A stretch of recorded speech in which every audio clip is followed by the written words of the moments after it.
Salam hörmətli izləyicilər, mən Seymur Məmmədov, SC Qrup şirkətinin rəhbəriyəm. Bir konsalting şirkəti olaraq vergi ödəyicilərini maarifləndirmək məqsədi ilə məlumatlandırıcı videolar hazırlamaq qərarına gəldik. Bu bizim belə iş videomuzdur. Bu videomuzda sizə sahibkarlıq fəaliyyətinə necə başlamaq olar sualına sadə və aydın cavab verəcəyəm. Sahibkarlıq fəaliyyətinə başlamaq üçün hansı addımlar atılmalıdır? Birinci addım biznes ideyasıdır. Əvvəlcə hansı sahədə fəaliyyət göstərəcəyinizə qərar verməlisiniz. İkinci addım hüquqi qeydiyyat. Sahibkar olmaq üçün mütləq dövlət qeydiyyatından keçmək tələb olunur. Üçüncü addım vergi və mühasibat sotu məsələləri. Fəaliyyətinizə uyğun vergi rejimi seçilməlidir. Vaxtında hesabatların təqdim olunması, düzgün sotun aparılması vacibdir.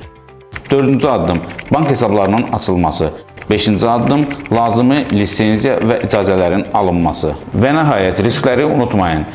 Maliyyə, vergi və hüquqi risklərinizi vaxtında qiymətləndirin və bu sahədə peşəkar mütəxəssislərdən məsləhət alın. Əgər siz də biznesinizə düzgün, qanuni və sərfəli şəkildə başlamaq istəyirsinizsə, bizim komandamız hər zaman yanınızdadır.